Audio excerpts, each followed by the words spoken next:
الحمدللہ رب العالمین والصلاة والسلام علی سید الانبیاء والمرسلین وعلی آلہ واصحابہ اجمعین۔ میں مولوی صدیق اکبر یوٹیوب چینل اسرا ٹی وی سے۔ مذہبی گفتگو بہت ہوئی۔ ہماری گورنمنٹ کی ابتدائی حکومت میں ہندوستان میں گفتگو مذہب کی بہت کم تھی، روز بروز زیادہ ہوتی گئی اور اس زمانے میں بدرجہ کمال پہنچ گئی۔ اس میں کچھ شک نہیں کہ ہماری گورنمنٹ کو ان امور میں کچھ مداخلت نہیں تھی، مگر ہر شخص یہ سمجھتا تھا کہ یہ سب معاملے بموجب حکم اور بموجب اشارے اور مرضی گورنمنٹ ہوتے ہیں۔ سب جانتے تھے کہ گورنمنٹ نے پادری صاحبوں کو ہندوستان میں مقرر کیا ہے، گورنمنٹ سے پادری صاحب تنخواہ پاتے ہیں۔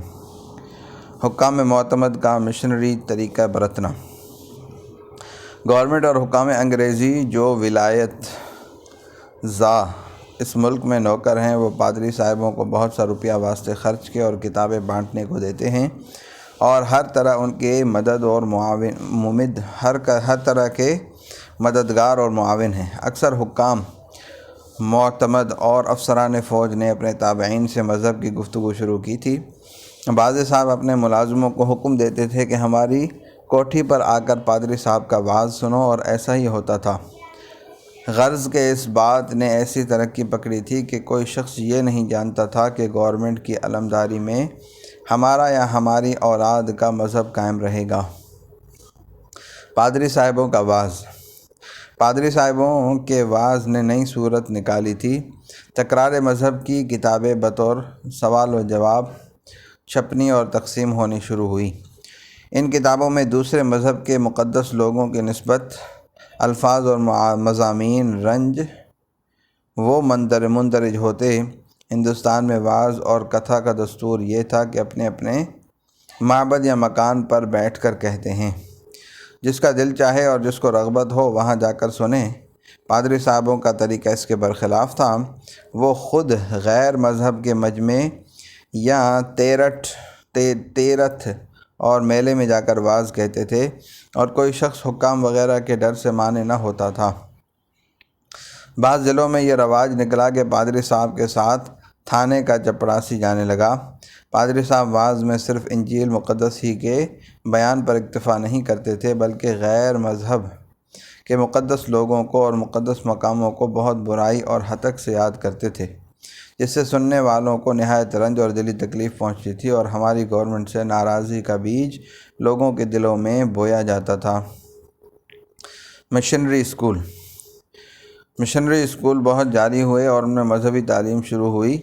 سب لوگ کہتے تھے کہ سرکار کی طرف سے ہیں۔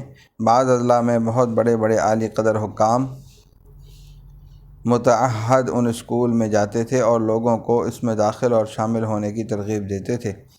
امتحان مذہبی کتابوں میں لیا جاتا تھا اور طالب علموں سے، جو لڑکے کم عمر ہوتے تھے، پوچھا جاتا تھا کہ تمہارا خدا کون ہے، تمہارا نجات دینے والا کون ہے، اور وہ عیسائی مذہب کے موافق جواب دیتے تھے۔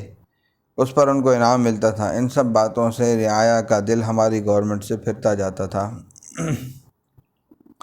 یہاں ایک بڑا اعتراض یہ پیدا ہوتا ہے کہ اگر لوگ اس تعلیم سے ناراض تھے تو اپنے لڑکوں کو کیوں داخل کرتے تھے؟ اس بات کو عدم ناراضی پر خیال نہیں کرنا چاہیے، بلکہ یہ ایک بڑی دلیل ہے۔ ہندوستان کے کمال خراب حال اور مفلس اور نہایت تنگ اور تباہ حال ہو جانے پر یہ صرف ہندوستان کی محتاجی اور مفلسی کا باعث تھا کہ لوگ اس خیال سے کہ ان اسکولوں میں داخل ہو کر ہماری اولاد کو کچھ وجہ معیشت اور روزگار حاصل ہوگا، ایسی سخت بات کو جس سے بلا شبہ ان کو دلی رنج اور روحانی غم تھا، گوارا کرتے تھے نہ رضامندی سے۔ دیہاتی مکاتب۔ دیہاتی مکتبوں کے مقرر ہونے سے سب یقین سمجھتے تھے کہ صرف عیسائی بنانے کو یہ مکتب جاری ہوئے ہیں۔ پرگنہ وزیٹر اور ڈپٹی انسپکٹر جو ہر گاؤں اور قصبے میں لوگوں کو نصیحت کرتے پھرتے تھے کہ اپنے لڑکوں کو مکتبوں میں داخل کرو، ہر گاؤں میں ان کا نام کالا پادری تھا۔ جس گاؤں میں پرگنہ وزیٹر یا ڈپٹی انسپکٹر پہنچا اور گواروں میں چرچا ہوا کہ کالا پادری آیا، عوام الناس یوں خیال کرتے تھے کہ یہ عیسائی مکتب ہیں اور کرسٹان بنانے کو بٹھاتے ہیں۔ اور فہمیدہ آدمی اگرچہ یہ نہیں سمجھتے تھے مگر یوں جانتے تھے کہ ان مکاتب میں صرف اردو تعلیم ہوتی ہے۔ ہمارے لڑکے ان میں پڑھ کر اپنے مذہب کے احکام اور مسائل اور اعتقادیات اور سمیات سے بالکل ناواقف ہو جائیں گے اور عیسائی بن جائیں گے، اور یوں سمجھتے تھے کہ گورنمنٹ کا ارادہ یہی ہے کہ ہندوستان کے مذہبی علوم کو معدوم کر دے تاکہ آئندہ کوئی عیسائی مذہب پھیل جائے۔ اکثر اضلاع مشرقی ہندوستان میں ان مکتبوں کا جاری ہونا اور لڑکوں کا داخل ہونا صاف تحکماً ہوا اور کہہ دیا کہ گورنمنٹ کا حکم ہے کہ لڑکوں کو داخل کیا جائے۔ لڑکیوں کے اسکول کا اجرا۔ لڑکیوں کی تعلیم کا بہت چرچا ہندوستان میں تھا اور سب یقین جانتے تھے کہ سرکار کا مطلب یہ ہے کہ لڑکیاں اسکول میں آئیں اور تعلیم پائیں اور بے پردہ ہو جائیں۔ یہ بات حد سے زیادہ ہندوستانیوں کو ناگوار تھی۔ بعض اضلاع میں اس کا نمونہ قائم ہو گیا تھا۔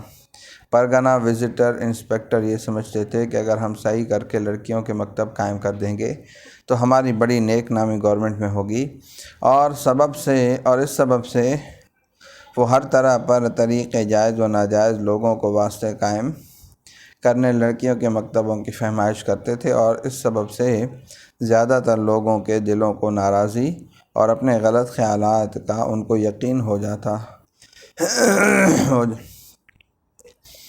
بڑے کالجوں میں طریقہ تعلیم کا تبدل۔ بڑے بڑے کالج جو شہروں میں مقرر تھے، اول گو ان سے بھی کچھ وحشت لوگوں کو ہوئی تھی۔ اس زمانے میں شاہ عبدالعزیز رحمہ اللہ، جو تمام ہندوستان میں نہایت نامی مولوی تھے، زندہ تھے۔ مسلمانوں نے ان سے فتویٰ پوچھا۔ انہوں نے صاف جواب دیا کہ کالج انگریزی میں جانا اور پڑھنا، انگریزی زبان کا سیکھنا بموجب مذہب کے سب درست ہے۔ اس پر سینکڑوں مسلمان کالجوں میں داخل ہو گئے، مگر اس زمانے میں کالجوں کا حال ایسا نہ تھا، بلکہ ان میں تعلیم کا سرشتہ بہت اچھا تھا۔ ہر قسم کے علوم فارسی اور عربی اور سنسکرت اور انگریزی پڑھائے جاتے تھے۔ فقہ اور حدیث اور علم ادب پڑھانے کی اجازت تھی۔ فقہ میں امتحان ہوتا تھا، سندیں ملتی تھی، کسی طرح کی ترغیب مذہبی نہ تھی۔ مدرس بہت ذی عزت اور معتبر اور مشہور اور ذی علم اور پرہیزگار مقرر ہوتے تھے، مگر آخر کو یہ بات نہ رہی۔ قدر عربی کی بہت کم ہو گئی اور فقہ اور حدیث کی تعلیم یکسر جاتی رہی۔ فارسی بھی چندہ قابل لحاظ نہ رہی۔ تعلیم کی صورت اور کتابوں کے رواج نے بالکل یہ تغیر پکڑا۔ اردو انگریزی کا رواج بہت ہوا، جس کے سبب وہی شبہ کہ گورنمنٹ کو ہندوستان کے مذہبی علوم کا معدوم کرنا منظور ہے قائم ہو گیا۔ مدرس لوگ معتبر اور ذی علم نہ رہے۔ وہی مدرسے کے طالب علم جنہوں نے ابھی تک لوگوں کی آنکھوں میں اعتبار پیدا نہ کیا تھا، مدرس ہونے لگے۔ اس لیے ان مدرسوں کا بھی وہی حال ہو گیا۔ گورنمنٹ کا اشتہار در باب استحقاق نوکری۔ ادھر تو دیہاتی مکاتب اور کالجوں کا یہ حال تھا کہ ان پر سب کو شبہ رواج دینے مذہب عیسائی کا ہو رہا تھا کہ دفعتاً پیشگاہ گورنمنٹ سے اشتہار جاری ہوا کہ جو شخص مدرسہ کا تعلیم یافتہ ہوگا اور فلاں علوم اور زبان انگریزی میں امتحان دے کر سند یافتہ ہوگا، وہ نوکری میں سب سے مقدم سمجھا جائے گا۔ چھوٹی نوکریاں بھی ڈپٹی انسپکٹروں کے سرٹیفکیٹ پر، جن کو ابھی تک سب لوگ کالا پادری سمجھتے تھے، منحصر ہو گئی، اور ان غلط خیالات کے سبب لوگوں کے دل پر ایک غم کا بوجھ پڑ گیا اور سب کے دل میں ہماری گورنمنٹ سے ناراضی پیدا ہو گئی۔ لوگ یہ سمجھے کہ ہندوستان کو ہر طرح بے معاش اور محتاج کیا جاتا ہے تاکہ مجبور ہو کر رفتہ ان لوگوں کی مذہبی باتوں میں تغیر و تبدل ہو جائے۔ جیل خانوں میں اختلاط اکل و شرب۔ اسی زمانے میں بعض اضلاع میں تجویز ہوئی کہ قیدی جیل خانوں میں ایک شخص کے ہاتھ کا پکایا ہوا کھائیں، جس سے ہندوؤں کا مذہب بالکل جاتا رہتا تھا۔ مسلمانوں کے مذہب میں اگرچہ کچھ نقصان نہیں آتا تھا، مگر اس کا رنج سب کے دل پر تھا کہ سرکار ہر ایک کا مذہب لینے پر آمادہ اور ہر طرح پر اس کی تدبیر میں ہے۔ صلی اللہ تعالیٰ علی حبیب سیدنا محمد وعلی آلہ وصحبہ اجمعین برحمتک یا ارحم الراحمین۔